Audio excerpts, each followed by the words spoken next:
के स्टार्टिंग में हमें काकुशी दिखाया जाता है, जो कि तानुजीरो और उसके दोस्तों को ढूंढ रहा होता है, और कुछ देर बाद वो उन्हें मिल भी जाते हैं। दूसरी तरफ मास्टर यानी ओबुवाशिकी ये खबर सुन के बहुत खुश हो जाते हैं, क्योंकि करीब 100 साल बाद कोई अपर मून मारा गया है। उन्हें लगता है ये एक अच्छा शगुन है, और डीमन स्लेयर की नई पीढ़ी राजा मुजान किबुसुची को भी जरूर हराएगी। इसी के साथ मास्टर की तबीयत बिगड़ती ही जा रही थी, और हमें ये पता चलता है कि मुजान किसी तरह मास्टर की फैमिली का हिस्सा है।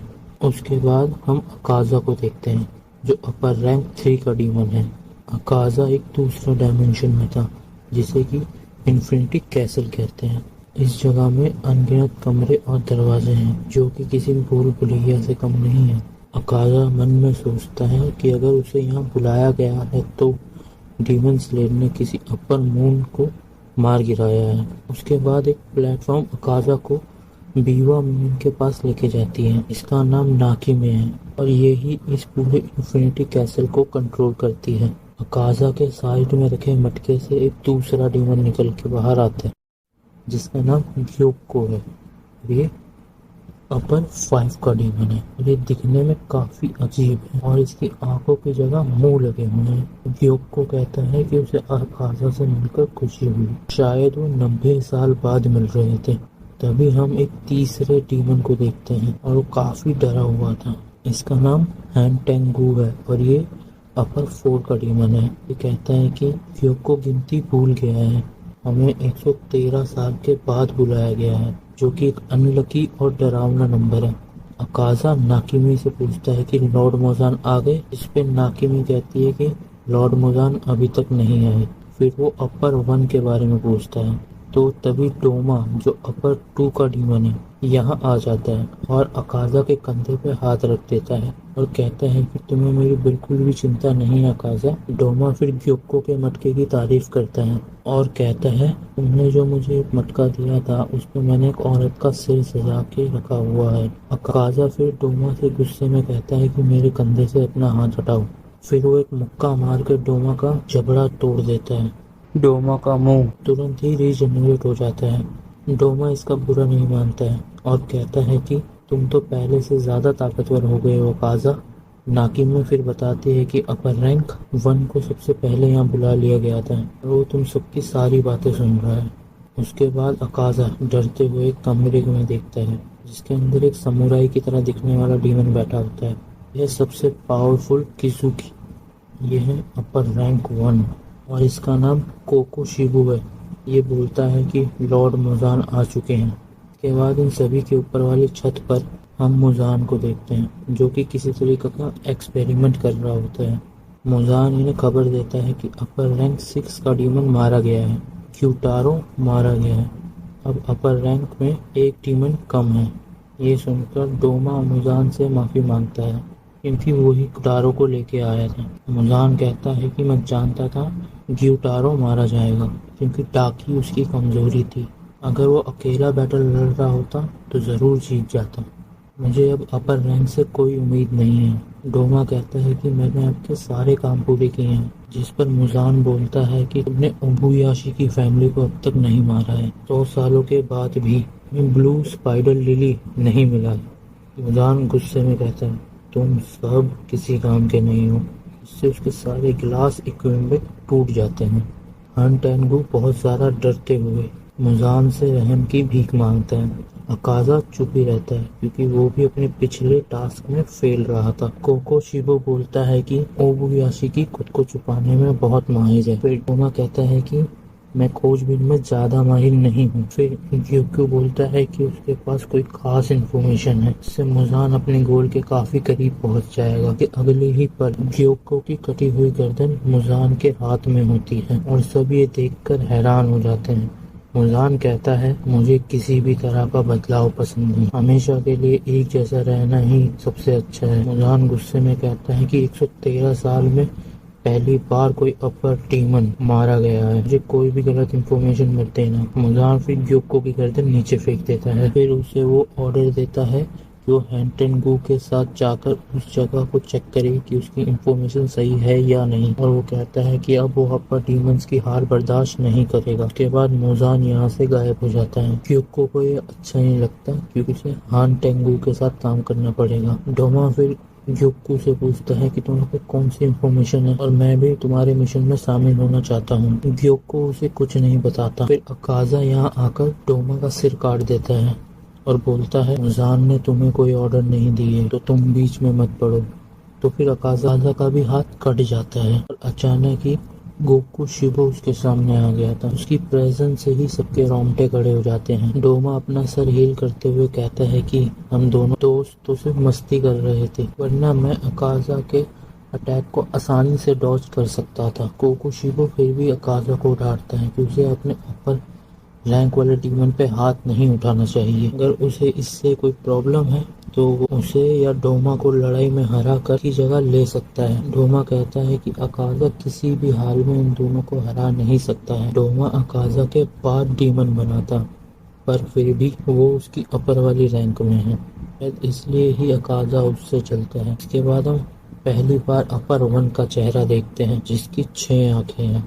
अकाजा उससे कहता है कि वो एक दिन उसे जरूर मारेगा और कोकुशिबो ये कह के यहाँ से गायब हो जाता है कि पूरी कोशिश करना। फिर अकाजा भी यहाँ से जाने लगता है। नाके में फिर ग्योकू और हेंटेंगू को उनके सीक्रेट मिशन पे भेज देती है। डोमा नाकेमी से रिक्वेस्ट करता है कि उसे भी मिशन पे भेज दे, पर नाकेमी उसकी नहीं सुनती और डोमा को उसके घर पहुंचा देती है जहां उससे मिलने कोई आया था। इसके बाद हम हानाफुदा इयरिंग पहने एक डीमन स्लेयर को देखते हैं। ये और कोई नहीं योरीची है जिसकी झलक हमने पिछले सीजन में भी देखी थी। योरीची की गोद में एक बच्चा सो रहा था जिसका फादर योरीची के लिए चाय लेके आता है। इस आदमी का नाम सुमियोशी है। काफी हद तक तांजीरो की तरह दिखता है। खैर सुमियोशी योरीची को थैंक यू बोलता है उसको और उसकी वाइफ की जान बचाने को। योरीची अब यहाँ से जाने को बोलता है क्योंकि वो उन पे बोझ नहीं बनना चाहता। सुमियोशी डीमन स्लेयर से उसका नाम पूछता है और कहता है कि वो उसके बारे में अपनी आने वाली पीढ़ी को जरूर बताएगा क्योंकि योरीची का कोई वंशज नहीं था। योरीची कहता है कि उसकी जरूरत नहीं है, वो कोई खास आदमी नहीं है, वो उस चीज को प्रोटेक्ट नहीं कर पाया जो उसके लिए खास थी। मेरा नाम मेरी जिंदगी की तरह ही बेकार है। और तभी तांजीरो की आंख खुल जाती है। उसकी आंखों में आंसू थे और ये सब उसका सपना था। तांजीरो सोचता है कि मैं कहाँ हूँ। फिर वहाँ कनाओ आती है जो तांजीरो को होश में देख के बहुत ज्यादा खुश हो जाती है और उसके हाथ से फूलों का गुलदस्ता भी नीचे गिर जाता है। और फिर कानाओ बताती है कि तांजीरो 2 महीने से कोमा में था और उस लड़ाई के बाद वो अब जागा है। उसके बाद हम गोतो नाम के एक आदमी को देखते हैं जो कि एक काकुशी है यानी क्लीनिंग क्रू का मेंबर है। गोतो हाशिरा मीटिंग के दौरान और 2 महीने पहले भी तांजीरो इसी को ही मिला था। गोतोरो तांजीरो के लिए एक मिठाई लेके जा रहा था क्योंकि उसकी नाक बहुत तेज है तो इसकी खुशबू से शायद तांजीरो कोमा से बाहर आ जाए।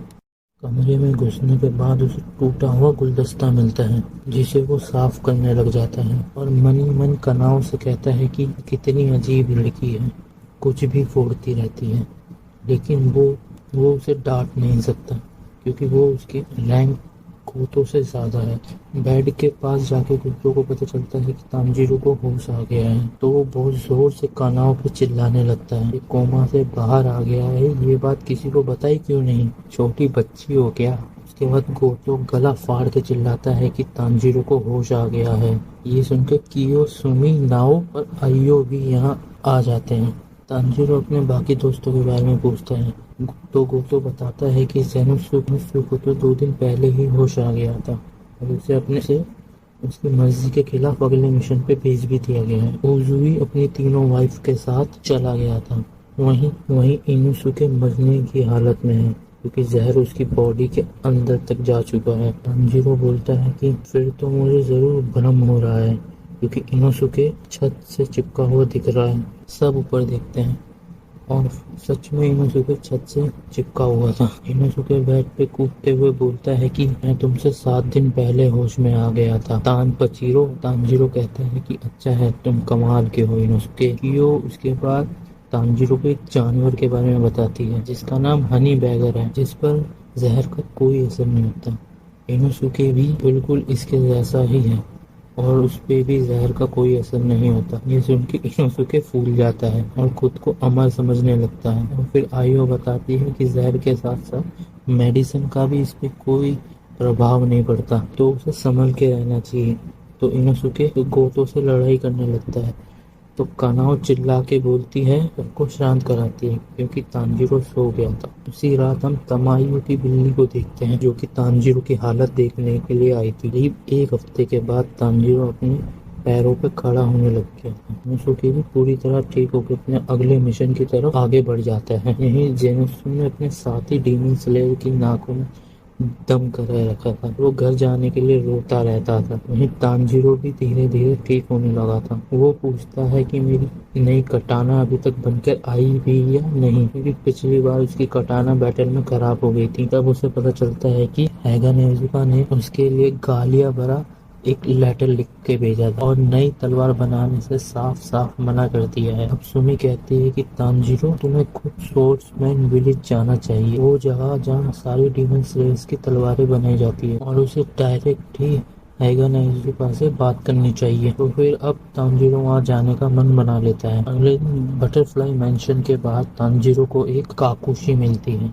वॉर्ड मिस्ट विलेज एक बहुत ही सीक्रेट विलेज है जिसके लोकेशन बहुत कम लोग ही जानते हैं, ताकि डीमंस उन पे हमला ना कर दे। और मास्टर का मेंशन तो और भी ज्यादा छुपी हुई जगह पे है। उसके बाद तांजीरो की आंखों पे पट्टी बांधी जाती है। उसके नाक और कान में भी प्लग्स लगा दिए जाते हैं ताकि किसी भी तरह से तांजीरो को उस विलेज का रास्ता पता ना चले। असल में उस काकुशी को भी विलेज का पूरा रास्ता नहीं पता था। ये तांजीरो को एक जगह ले जाके छोड़ देते हैं जहाँ से दूसरा काकुशी उसे अपनी पीठ पे बिठा के आगे ले जाता है। इन लोगों को कासुकाई क्रोज भी गाइड करते हैं। इसी तरह 10-12 काकुशी और क्रोज बदलने के बाद तांजीरो स्पोर्ट्स में विलेज पहुंच जाता है, जो कि बहुत सुंदर था। यहाँ पे रहने वाले सभी लोगों ने मुंह पर योटोको मास्क लगा रखा है ताकि उनकी आइडेंटिटी रिवील ना हो। काकुशी तांजीरो को विलेज शिप तक पहुंचाने का रास्ता बताती है। तांजीरो उसका शुक्रिया अदा करता है। उसकी आवाज गूंजते हुए हॉट स्प्रिंग तक पहुंचती है। लव हाशिर में